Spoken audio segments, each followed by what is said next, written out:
رب العالمین والصلاة والسلام على سید الانبیاء والمرسلین اما بعد فاعوذ باللہ من الشیطان الرجیم بسم اللہ الرحمن الرحیم قال اللہ تبارک و تعالی فی القرآن المجید والفرقان الحمید ربنا اغفر لنا وَلِإِخْوَانِنَا الَّذِينَ سَبَقُونَا بِالْإِيمَانِ صدق اللہ مولانا العظیم وصدق رسولہ النبی الکریم الامین قال اللہ تبارک و تعالی فی شان حبیبہ مخبرا وآمرا ان اللہ وملائکتہ یصلون علی النبی یا ایہا الذین آمنوا صلوا علیہ وسلموا تسلیما۔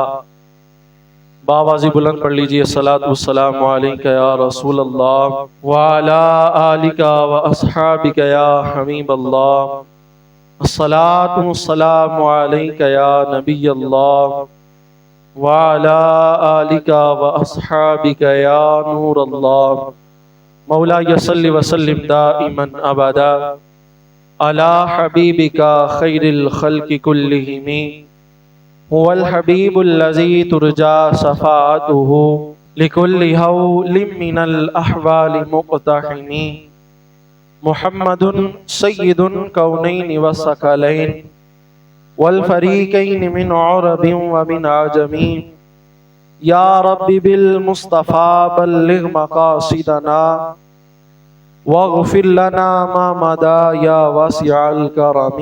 مختصر سی میری کہانی ہے، جو بھی ہے سب میرے آقا کی مہربانی ہے۔ اللہ جل شانہ کی حمد و ثنا آقا کریم آقا دو جہاں صلی اللہ علیہ وسلم کی بارگاہ بے کس پناہ میں ہدیہ عقیدت و محبت و مودت پیش کرنے کے بعد آپ سب بزرگوں بھائیوں دوستوں کو السلام علیکم ورحمۃ اللہ وبرکاتہ۔ آئیے سب سے پہلے آقا دو جہاں صلی اللہ علیہ وآلہ وسلم کی ذات پر درود و سلام پڑھنے کے فضائل و برکات میں سے ایک فضیلت میں آپ کے سامنے رکھنے کی سعادت حاصل کرتا ہوں۔ پیارے آقا مدینے والے مصطفیٰ صلی اللہ علیہ وسلم کا ارشاد ہے، درود پڑھنے والے کے درود کی انتہا عرش سے نیچے نہیں ہوتی، اور جب وہ میرے پاس سے گزرتا ہے، وہ درود میرے پاس سے گزرتا ہے تو اللہ عز و جل فرماتا ہے اے فرشتو درود بھیجنے والے پر اسی طرح درود بھیجو، اسی طرح اس کے لیے سلامتی اور مغفرت کی دعا کرو جیسے اس نے میرے حبیب میرے محبوب پر درود و سلام بھیجا ہے۔ تو ہمیں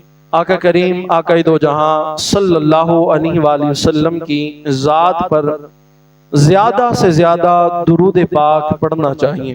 جہاں پر حضور علیہ الصلوۃ والسلام نے ہماری اخلاق کے حوالے سے، کردار کے حوالے سے، حضور علیہ الصلوۃ والسلام نے ازدواجی زندگی کے حوالے سے، کاروباری لحاظ سے، معیشت اور معاشرت کے لحاظ سے، انفرادیت اور اجتماعیت کے لحاظ سے آقا کریم علیہ الصلوۃ والسلام نے ہماری تربیت فرمائی، اسی طرح حضور علیہ الصلوۃ والسلام نے ہمیں ایمان مکمل، کامل اور ایمان کی چاشنی حاصل کرنے کے حوالے سے بھی تربیت فرمائی۔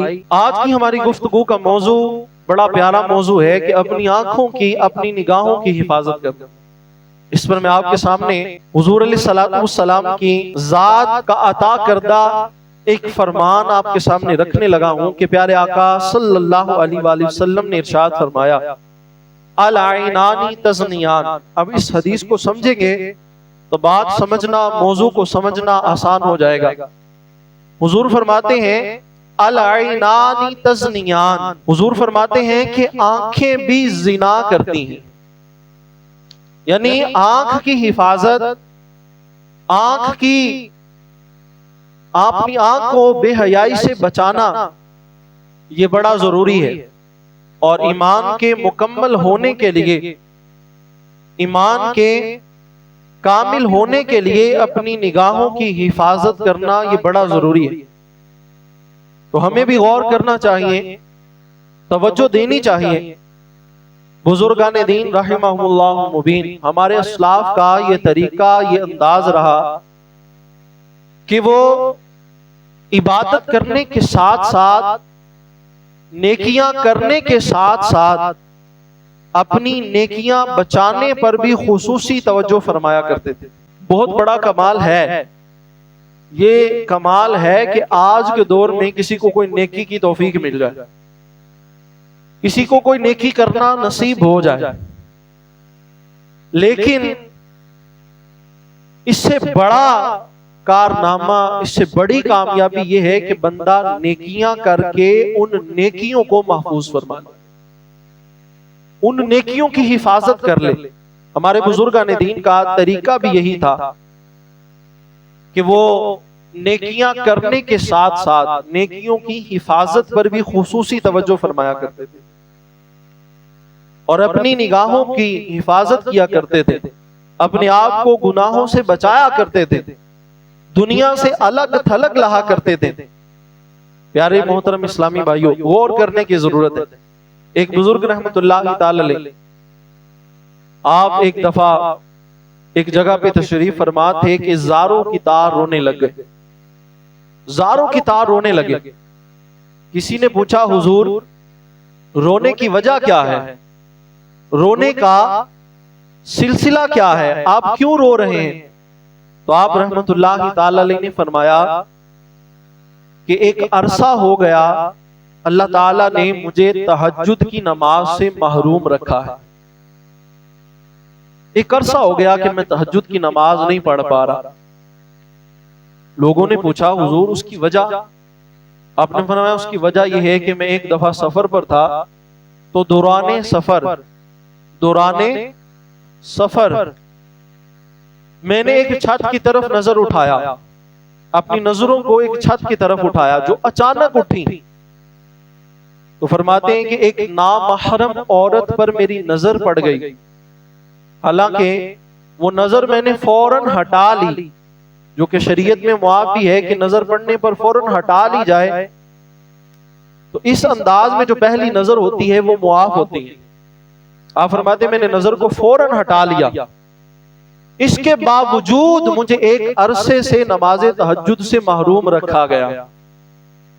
اب اس میں ایک بات کرتا چلوں کہ ہمارے ہاں ہر دوسرا بندہ یہ کہتا ہے یار آپ مجھے نماز کی دعوت تو دیتے ہیں لیکن نماز پڑھنے کو دل نہیں کرتا، نماز میں مزہ نہیں آتا، نماز میں لذت نہیں آتی، نماز میں خشوع خضوع نصیب نہیں ہوتا، نماز کے اندر چاشنی نہیں ملتی۔ تو میں نے کہا کہ نماز کے اندر چاشنی بھی ملے گی، مزہ بھی آئے گا، اور دوبارہ نماز پڑھنے کو دل بھی کرے گا، اور تمہیں نماز اپنی طرف کھینچ کر بھی لائے گی۔ بات صرف اتنی ہے اپنی نظروں کو پاک کر لو، رب تمہارے جسم کو بھی پاک کر دے گا، تمہاری روح کو بھی پاک کر دے گا۔ اس پر میرے مصطفیٰ علیہ السلام کا فرمان ہے۔ پہلے یہ حدیث سن لیجئے، پھر دوسری حدیث بھی سناتا ہوں کہ آقا کریم علیہ السلام نے ارشاد فرمایا۔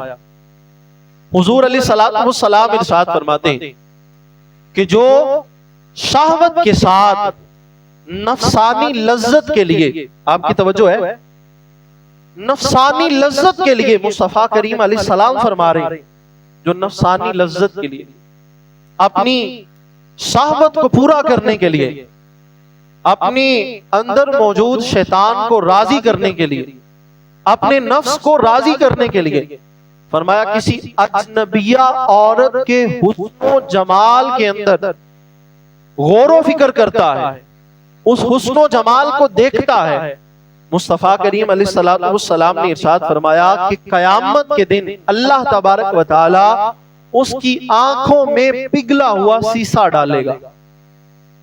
غور کرنے کی ضرورت ہے، کیا ہم اپنی آنکھوں کی حفاظت کرنے میں کامیاب ہیں؟ آئیے اب میں دوسرا فرمان مصطفیٰ سنانے لگا ہوں، اور سن کر ایمان تازہ ہو تو پھر ساتھ دے دیجئے گا۔ میرے مصطفیٰ کریم علیہ السلام فرماتے ہیں، حضور کا فرمان ہے، اور کتنے سونے انداز میں سمجھاتے ہیں۔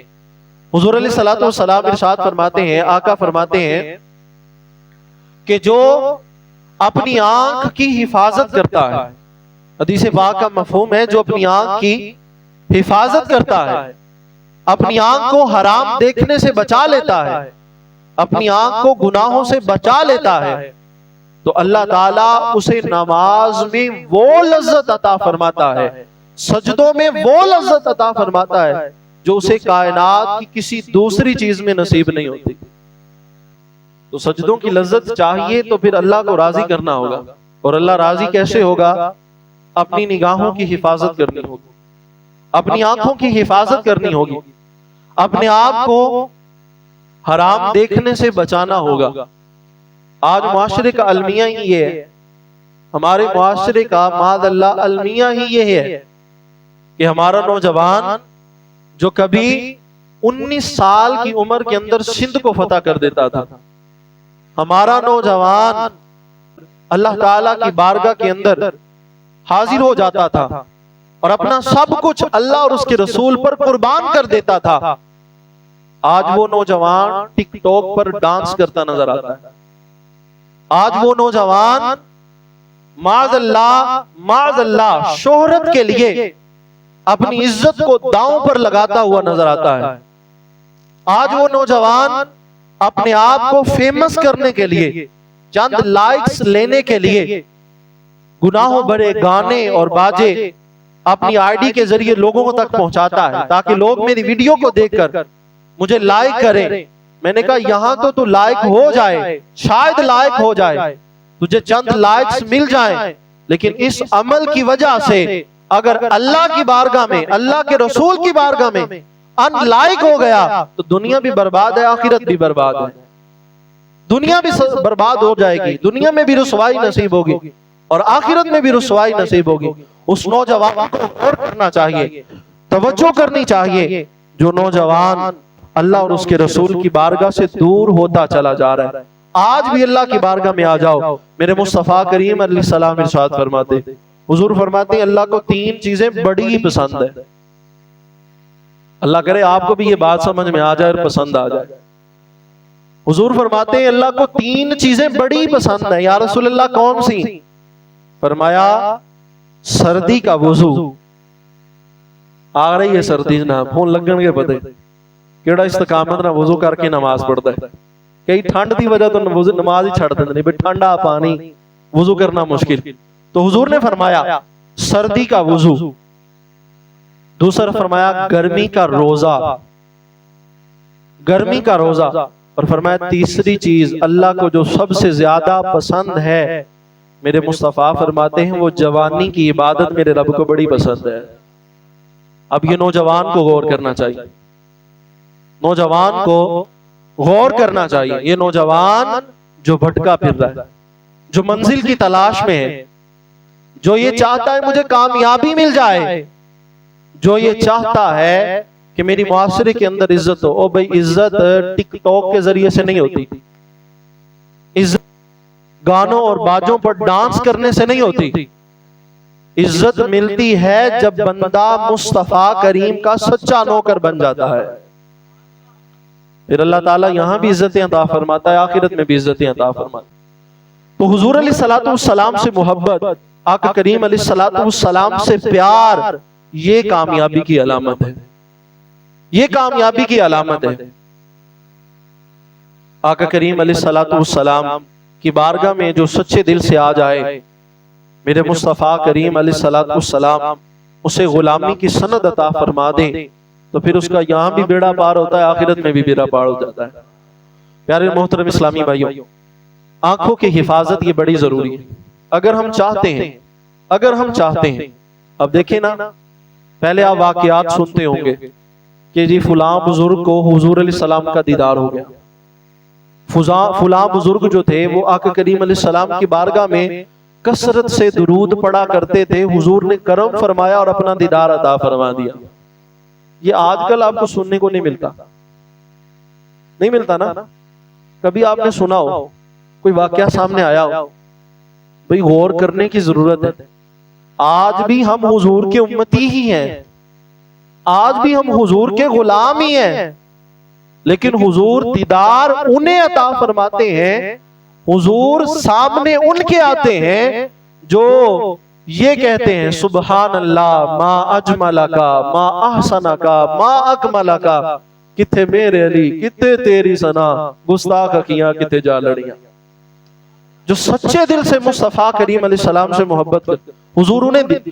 اور حضور کا دیدار کرنے کے لیے آنکھوں کا پاک ہونا یہ بڑا ضروری ہے. آنکھوں کا پاک ہونا بڑا ضروری ہے. حضور علیہ السلام کی حدیث میں نے آپ کو سنا دی. حضور علیہ السلام کا فرمان ہے کہ جو غیر محرم عورت کو غیر محرم عورت کے حسن و جمال میں غور کرتا ہے اسے دیکھتا ہے اپنے نفس کو اس کے ذریعے سے لذت پہنچاتا ہے. حضور نے فرمایا قیامت کے روز اللہ اس کی آنکھوں میں پگھلا ہوا سیسا ڈال دے گا. غور کرنے کی ضرورت ہے, توجہ کرنے کی ضرورت ہے. پیارے محترم اسلامی بھائیوں, آقا کریم علیہ السلام نے ہماری ہر حوالے سے تربیت فرمائی. آنسوؤں کا دریا کتاب کا نام ہے. مصطفیٰ کریم علیہ السلام فرماتے ہیں کہ اللہ عز و جل نے موسیٰ کلیم اللہ علیہ السلام کی طرف وحی فرمائی کہ اے موسیٰ میں نے 3 آنکھوں کو جہنم پر حرام فرما دیا ہے. آپ بات نہیں سمجھے, جو آنکھیں جہنم پر حرام ہو گئی ہیں مبارک ہو ان کو, انہیں اللہ تعالیٰ نے جنت کی ضمانت عطا فرما دی ہے. فرمایا موسیٰ 3 آنکھوں کو میں نے جہنم پر حرام کر دیا. موسیٰ علیہ السلام نے عرض کیا مولا وہ 3 آنکھیں کون سی ہیں؟ اللہ تعالیٰ نے ارشاد فرمایا سب سے پہلی آنکھ وہ ہے جو میری راہ کے اندر پہرا دیتی ہے, جو اسلامی سلطنت کی حفاظت کرتی ہے. فرمایا دوسری آنکھ مولا دوسری آنکھ کون سی ہے؟ فرمایا دوسری آنکھ وہ ہے جو اللہ کی حرام کردہ چیزوں سے رک جاتی ہے, حرام کردہ چیزوں کو نہیں دیکھتی, حرام کردہ چیزوں پر بند ہو جاتی ہے. فرمایا تیسری آنکھ مولا کون سی ہے؟ فرمایا تیسری آنکھ وہ ہے جو میرے خوف سے روتی ہے اور اس آنکھ سے آنسو جاری ہو جاتے ہیں. فرمایا 3 آنکھوں کو میں نے جہنم پر حرام کر دیا. یہ 3 آنکھیں ہیں انہیں جنت کی ضمانت مل چکی. اب غور کرنے کی ضرورت ہے میرے نوجوان کو, میرے ملت کے نوجوان کو غور کرنے کی ضرورت ہے کہ کیا میری آنکھ ان 3 آنکھوں میں سے ہے؟ چلے ایک تو ہر بندہ نہیں کر سکتا نا, وہ تو خاص لوگوں کا کام ہے جو اللہ کی راہ میں پہرا دیتے ہیں, جو سرحد اسلامیہ کی حفاظت کرتے ہیں. اور دوسری آنکھ کون سی ہے؟ جو حرام کردہ چیزوں سے رک جاتی ہے. فرمایا کہ جو حرام کردہ چیز سے آنکھ رک جاتی ہے اس آنکھ کو جہنم کی آگ پر حرام کر دیا. فرمایا تیسری آنکھ وہ ہے جو میرے خوف سے روتی ہے. ابھی کبھی ایسا بھی ہوتا تھا کہ اس امت کے نوجوان راتوں کو اٹھ کر اللہ کی عبادت بھی کیا کرتے تھے, آنسو بھی بہایا کرتے تھے اور اللہ کو راضی کرنے کی کوشش بھی کیا کرتے تھے. ساری رات اللہ کی عبادت کرتے اور دعا یہی ہوتی مولا تو مجھ سے راضی ہو جا, مولا تو مجھ سے راضی ہو جا. ایک ہی خواہش ایک ہی تمنا دل میں ہوتی مولا تو مجھ سے راضی ہو جا. تے آج دے نوجوان دی کی خواہش ہے بس لائکس مل جان, ٹک ٹاک تے وائرل ہو جان, میرا جناب ایک نام ہوئے ٹک ٹاک سٹار بن جاواں. اور میں کہ اے تینو میڈیا والے نے تینو کہہ دینا ہے سٹار, تو سٹار نہیں ہے. سٹار وہی ہے جڑا 5 وقت نماز پڑھے, مصطفیٰ کریم تے درود پڑھے, قرآن کھول کے قرآن دی تلاوت کرے اور آقا کریم علیہ السلام دا سچا غلام ہوئے. ہر عمل ہوتا ہے دسے کہ مصطفیٰ دا سچا غلام ہے. میں کہ ساڑھے آستے سٹار ہوئے اے فلانویں سٹار بنا دیتا, فلانویں سٹار بنا دیتا. یہ نوجوان کو غور کرنے کی ضرورت ہے. نوجوان توجہ دے گا تو ہمارا معاشرہ بہتری کی طرف چلا جائے گا. اب نوجوان اس دین سے دور ہوتا چلا جا رہا ہے. نوجوان جو ہے وہ دین کی سمجھ سے دور ہوتا چلا جا رہا ہے. نوجوان جب دین کی طرف آئے گا تو پھر معاشرہ خود بخود بہتری کی طرف آتا چلا جائے گا. یہ نوجوان ہی ہے جنہوں نے آگے چل کے معاشرے کی باغ دوڑ سنبھال لی. یہ نوجوان ہی ہے جنہوں نے معاشرے کے اندر رہنما راہ پر بن کے سامنے آنا ہے. لیکن اس نوجوان کی اگر تربیت اس انداز میں ہو جائے کہ آقا کریم علیہ السلام کی تعلیمات کے مطابق زندگی گزارنی ہے تو پھر انشاءاللہ اللہ کی رحمت سے دنیا بھی سنورے گی، آخرت بھی سنور جائے گی۔ بات سمجھ آئی کہ نہیں آئی؟ یہ نوجوان کو سمجھنے کی ضرورت ہے۔ آقا کریم علیہ السلام کا فرمان ہے، آقا کریم علیہ السلام کی بارگاہ میں ایک شخص حاضر ہوا، عرض کیا یا رسول اللہ صلی اللہ علیہ وسلم، میں فرائض کے علاوہ نوافل نمازیں نہیں پڑھتا۔ عرض کیا یا رسول اللہ صلی اللہ علیہ وسلم، میں حج مجھ پہ فرض نہیں ہے، یا رسول اللہ میں نفل حج نہیں کرتا، زکوٰۃ مجھ پہ فرض نہیں ہے، نفلی صدقہ و خیرات نہیں کرتا۔ آقا کریم علیہ السلام نے اس کی ساری گفتگو سنی اور سن کر میرے آقا کریم علیہ السلام مسکرائے۔ آپ نہیں مسکرائے، سارے نہیں مسکرائے، حضور مسکرائے اور خوشخبری عطا فرمائی۔ کیسی پیاری خوشخبری ہے۔ آقا کریم علیہ السلام نے ارشاد فرمایا، تو فرائض ادا کرتا ہے اور تو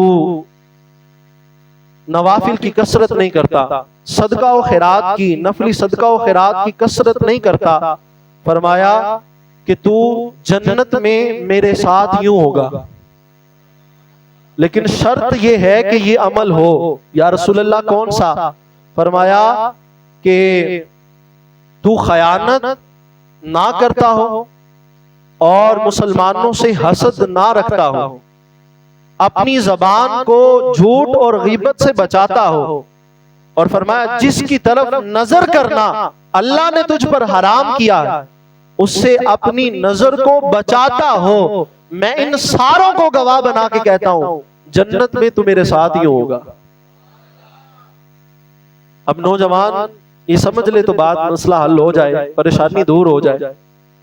میں سمجھتا ہوں کہ ہمارا 80% وقت جو ہے، 80% وقت جو ہے وہ موبائل پہ گزرتا ہے۔ اب موبائل کے ذریعے سے بہت ساری اچھی چیزیں بھی کی جا سکتی ہیں۔ Mobile, android mobile, touch mobile, iPhone, یہ ساری چیزیں اس لیے ہمارے ہاتھ میں یا ہماری جیب میں نہیں ہے کہ ہم ان سے صرف لغویات اور فضولیات کو ہی دیکھیں۔ ان کے ذریعے سے مدینہ شریف کی حاضری کے حوالے سے کلام بھی سنے جا سکتے ہیں، اسی موبائل میں قرآن پاک کی تلاوت بھی سنی جا سکتی ہے، اسی موبائل کے اندر ایپس موجود ہیں قرآن پاک کی صورت میں، آپ ان کو ڈاؤن لوڈ کر کے قرآن پاک کی تلاوت بھی کر سکتے ہیں۔ اسی موبائل کے اندر دعوت اسلامی نے اتنے سارے ایپس، دارالفتاح اہل سنت کے نام سے، پریئر ٹائم کے نام سے، تفسیر صراط الجنان کے نام سے، کتنے ایپس دعوت اسلامی نے ہمیں دے دیے کہ اگر آپ ان کو ڈاؤن لوڈ کر لیں تو اللہ کی رحمت سے آپ موبائل کے ذریعے سے ڈھیروں ڈھیر علم دین اور فرض علوم حاصل کر سکتے ہیں۔ لیکن صرف مقصد ہم یہ سمجھتے ہیں اینڈرائیڈ موبائل لینے کا ایک ہی مقصد ہے، یا ٹک ٹاک چلا لو، یا فیس بک چلا لو، یا یوٹیوب چلا لو۔ اور ٹک ٹاک، فیس بک، یوٹیوب پر بھی چلانا ہے تو اچھی چیزیں دیکھی جا سکتی ہیں، علماء کے بیان سنے جا سکتے ہیں، اللہ تبارک و تعالیٰ اور اس کے رسول کی باتوں کو سنا جا سکتا ہے۔ اور یاد رکھیے جس چیز کا ذکر کثرت کے ساتھ ہوتا ہے نا، وہ انسان کی آنکھوں کے سامنے بھی آ جاتی ہے اور خواب کے اندر بھی آ جاتی ہے۔ جس چیز کا ذکر کثرت سے کیا جائے نا، وہ انسان کے دماغ میں بھی رہتی ہے، دل میں بھی مستحضر رہتی ہے، اور جب وہ انسان سوتا ہے تو وہ آنکھوں کے سامنے سونے کے بعد آ جاتی ہے، اسے خواب میں بھی وہ چیز نظر آتی ہے۔ ایک بزرگ رحمت اللہ تعالی علیہ، آپ کی بارگاہ میں ایک شخص گیا اور جا کر عرض گزار ہوا، حضور میں نا حضور کا دیدار کرنا چاہتا ہوں، حضور کی زیارت کرنا چاہتا ہوں، آقا کریم علیہ السلام کی زیارت نصیب ہو جائے ایسا کوئی عمل ارشاد فرمائیے۔ آپ نے فرمایا تو نے کوشش کی ہے اس حوالے سے کبھی؟ کہنے لگا جی بڑی کوشش کی ہے، بڑی کوشش کی ہے کہ مجھے مصطفیٰ کریم علیہ السلام کا دیدار نصیب ہو جائے، حضور کا دیدار۔ آپ نے فرمایا نہیں تو نے کوشش نہیں کی۔ انہوں نے کہا حضور یہ کیسی بات؟ آپ نے فرمایا اچھا آج کی رات تو میرے پاس ٹھہر جا، آج کی رات تو میرے پاس ٹھہر جا. وہ ٹھہرا. آپ نے اس کے لیے کھانے کا اہتمام کیا. وی آئی پی قسم کا کھانا جناب, بھنا ہوا تلا ہوا کھانا جس سے زیادہ پیاس لگتی ہے, نمکین کھانا اس کے سامنے رکھا گیا اور اسے کہا گیا کہ کھاؤ, کھانا تناول کرو, پانی آ جاتا ہے. اب اتنا پانی کہ جس سے اس کی ضرورت پوری ہو جائے اسے دے دیا گیا. اب اس نے کھانا کھایا اور وہ تھوڑا بہت پانی پیا. اب اس کے بعد اسے پانی نہیں دیا گیا, کمرے کا دروازہ بند کر دیا. کمرے کا دروازہ بند کر دیا. اب وہ ساری رات پیاس میں بلکتا رہا اور اسی حالت میں سویا. سو کر صبح جب اٹھا نا تو بڑے غصے کی حالت میں ان بزرگوں کی بارگاہ میں گیا. کہنے لگا حضور یہ کیا بات ہوئی, مجھے کھانا تو اچھا کھلایا گیا لیکن اس کھانے کے ساتھ پانی کیوں نہیں پلایا گیا؟ ساری رات مجھے پیاس لگی رہی, ساری رات میں پانی کی طلب میں رہا. آپ نے فرمایا اچھا ایسا ہوا؟ کہنے لگا جی ہاں. فرمایا پھر کیا ہوا؟ کہتے پھر اس پانی کی پیاس کی حالت میں, پیاس کی شدت کی حالت میں میری آنکھ لگ گئی. فرمایا پھر خواب کے اندر سونے کے بعد کیا دیکھا؟ کہہ رہا سامنے پانی نظر آ رہا تھا, سامنے پانی نظر آ رہا تھا. آنکھیں بند کر رہا ہوں تو پانی, آنکھیں کھول رہا ہوں تو پانی کی شدت. آپ نے فرمایا جیسے تو اس پانی کی شدت میں تھا, اگر تو دیدار مصطفیٰ کی شدت میں ہوتا رب دن چڑھنے ہی نہیں دیتا, تو سوتا تجھے خواب میں مصطفیٰ کا دیدار ہو جاتا. سچے دل سے مصطفیٰ کریم سے مانگ کر تو دیکھیں, اللہ عطا فرمائے گا, اللہ کے رسول عطا فرمائیں گے. ہمیں حضور علیہ السلام کے دیدار کی وہ طلب نہیں ہے. یقین مانے جب صبح بھی آپ رب سے مانگیں یا رسول اللہ, یا اللہ تیرے محبوب کو دیکھنا چاہتا ہوں. تہجد پڑھ کے دعا مانگے یا رسول اللہ کرم فرما دیجئے, میں بھی آپ کا غلام ہوں, دیدار عطا فرما دیجئے. اور یہ ہو ہی نہیں سکتا. مصطفیٰ تو جانوروں کی بولیاں سمجھتے اور سنتے ہیں, اپنے غلاموں کی کیوں نہیں سنیں گے؟